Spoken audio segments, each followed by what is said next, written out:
Bonjour à toutes et à tous, je suis ravie de vous retrouver aujourd'hui parce qu'on va faire le grand ménage de printemps.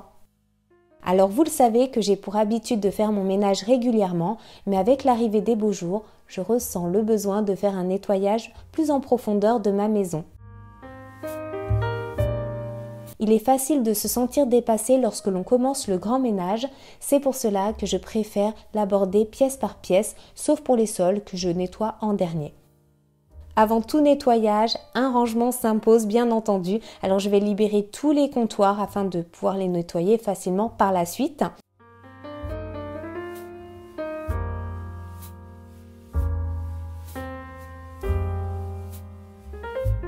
En nettoyant du haut vers le bas, la poussière et la saleté vont tomber sur les surfaces que je n'ai pas encore nettoyées et cela va surtout m'éviter de refaire un passage inutile. Je commence toujours par la cuisine car même si c'est une pièce que j'entretiens quotidiennement, elle me demande toujours un petit peu plus d'effort pour la nettoyer.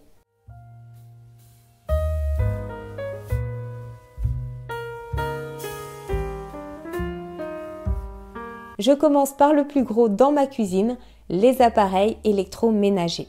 Entretenir ces appareils électroménagers permet de les garder plus longtemps. Il existe bien sûr des programmes de nettoyage automatique pour la plupart des appareils récents, mais je trouve qu'un bon nettoyage en profondeur reste nécessaire. Alors ne vous encombrez pas inutilement de produits ménagers, c'est vrai que ça va prendre beaucoup de place dans vos placards. Je vous conseille plutôt d'opter pour un bon nettoyant tout usage et des chiffons en microfibre. Certains produits naturels comme le vinaigre blanc font vraiment des merveilles.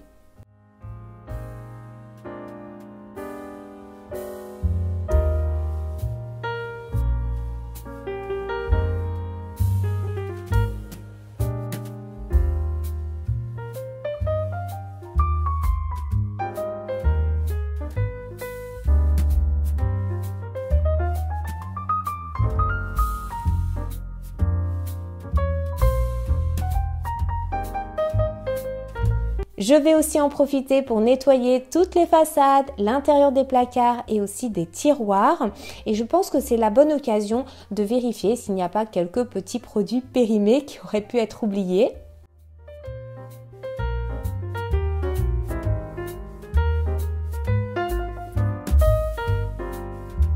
Même si mes poignées sont invisibles, je n'oublie pas de les nettoyer.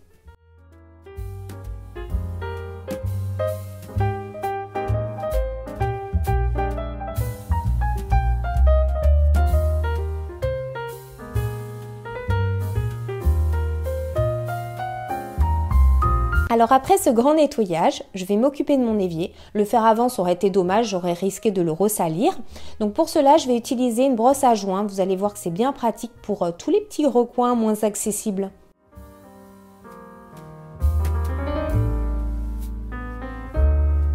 Alors vous le savez, j'utilise principalement de l'huile d'olive pour cuisiner, mais elle va aussi me servir pour entretenir mes cuirs et mes chaises en bois.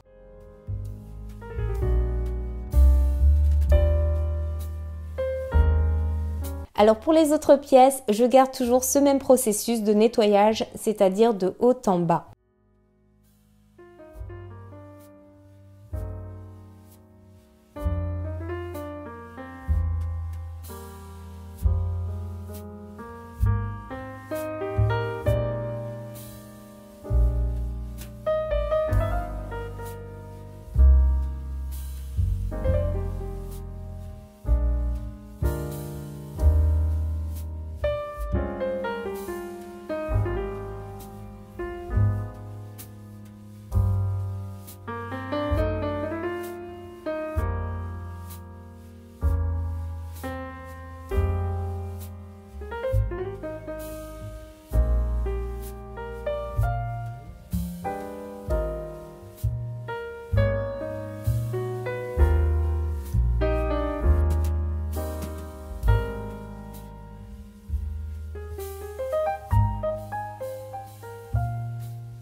Avec Ruby, garder les murs et les portes blanches est un vrai challenge, plus les petits doigts de mon fils qui s'égarent à côté des interrupteurs. Bon, parfois il y a des petits loupés.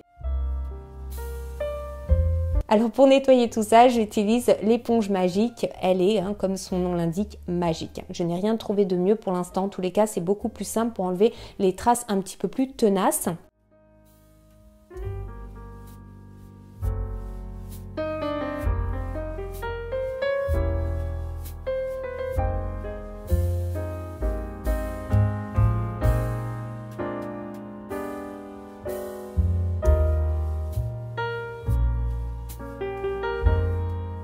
Je n'oublie pas justement les interrupteurs et aussi les poignées de porte qui sont de vrais nids à bactéries, et je vais utiliser pour les désinfecter tout simplement une solution d'alcool à 70 degrés. Alors au vu de la taille de mon canapé et donc du nombre de housses à nettoyer, je vais attendre. Là pour le coup, je ne vais pas les nettoyer pendant ce grand ménage de printemps, mais je vais attendre les jours un petit peu plus ensoleillés, les températures encore un peu plus chaudes pour que toutes mes housses puissent sécher en une seule et même journée. Voilà, ce sera plus simple, surtout que j'ai plusieurs machines à faire du coup, même si j'ai une bonne contenance. En attendant, je vais tout de même bien les aspirer. Le nettoyage de printemps, de toutes les façons, n'a pas besoin d'être fini en une journée. Vous pouvez établir un programme sur plusieurs jours, pourquoi pas. Je trouve que c'est bien aussi pour s'organiser.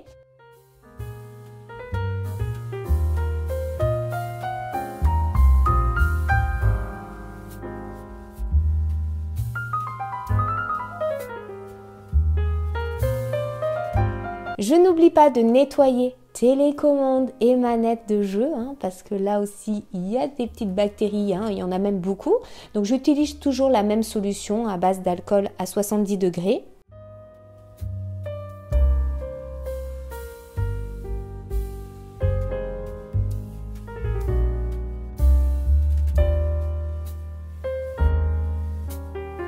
L'avantage de la baie vitrée, c'est qu'elle me permet d'aérer rapidement toute la pièce, donc n'hésitez pas à ouvrir tout en grand pendant votre ménage pour laisser circuler l'air et oxygéner votre espace. Par contre, remarquez que Ruby adore aussi la baie vitrée et se coucher devant pour admirer la vue, je la comprends. Et du coup, je vais utiliser du vinaigre blanc qui est un bon nettoyant pour moi. Vous pouvez le couper avec un petit peu d'eau, mais je trouve quand même que le nettoyage de la baie vitrée reste fastidieux. Je passe maintenant aux pièces d'eau et je vais commencer par nettoyer toutes mes faïences. Comme elles sont claires, l'avantage c'est que je vais pouvoir utiliser la pierre d'argile sans être gênée par quelques petits dépôts qui pourraient rester, même si je viens rincer bien sûr le tout. Voilà, je viens nettoyer les toilettes, mais ça c'est quelque chose de toute façon que je fais très régulièrement. Le sèche-serviette a tendance par contre à prendre facilement la poussière et c'est vrai qu'on a tendance un petit peu à oublier de le nettoyer parfois. Donc là je vais utiliser un plumeau, donc c'est un plumeau en poil de chèvre qui est vraiment idéal pour bien dépoussiérer entre les barreaux.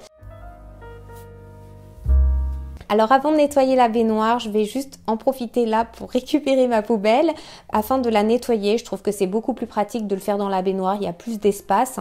Et puis je vais la nettoyer avant de nettoyer ma baignoire bien entendu, parce que sinon encore une fois je risquerais de salir ma baignoire et de devoir du coup la renettoyer juste après. C'est pour ça que comme je vous dis, il est important de suivre un ordre logique quand on fait son ménage.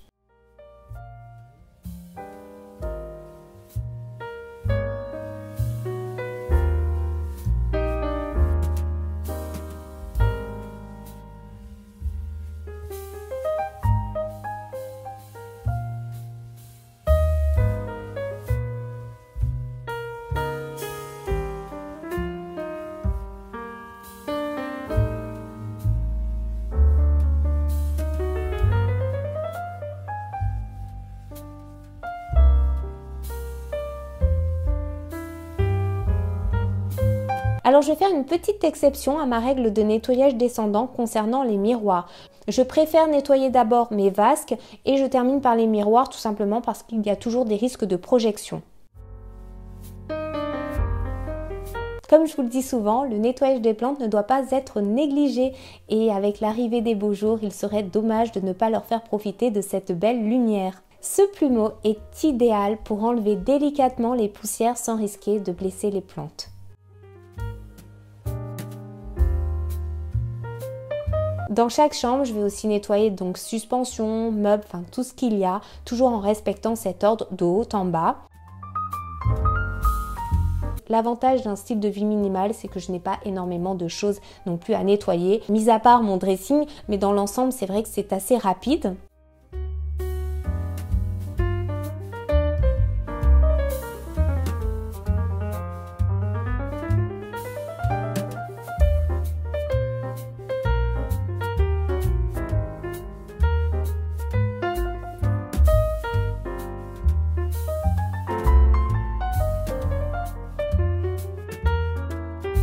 J'aurais bien aimé retourner le matelas, mais il est bien trop lourd.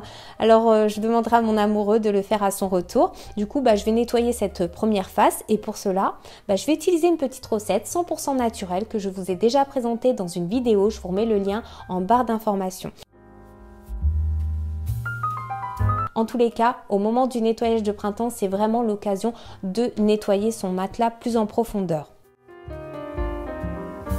Dans la chambre d'amis, pas grand chose non plus à faire, mais du coup je vais en profiter quand même pour bien nettoyer le canapé, d'autant plus qu'au niveau du haut du dossier, la poussière a tendance à plus facilement se déposer.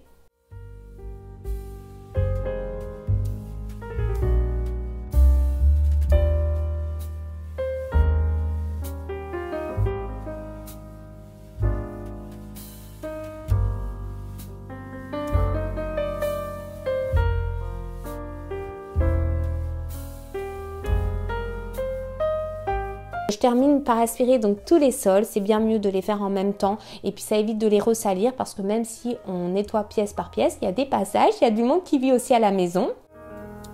Donc je n'hésite pas à déplacer les meubles pour accéder à chaque recoin. D'ailleurs n'hésitez pas même à bouger parfois les gros meubles, c'est le moment de le faire pendant le nettoyage de printemps.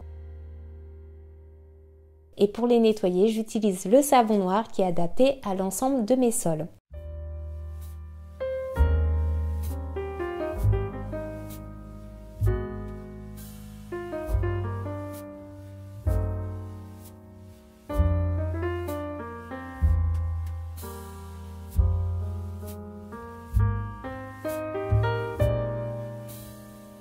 Donc voilà pour ma vidéo du nettoyage de printemps. J'espère vous avoir surtout motivé à le faire. N'hésitez pas à me le dire en commentaire. D'ailleurs, j'ai hâte de vous lire. Et aussi, pourquoi pas me retrouver sur Instagram. Le lien est en barre d'informations. Merci aussi de me soutenir avec un pouce en l'air et à vous abonner à cette chaîne pour ne pas rater mes prochaines vidéos. Ça serait super gentil de votre part. Je vous fais d'énormes bisous et je vous dis à très bientôt dans une prochaine vidéo. Ciao tout le monde.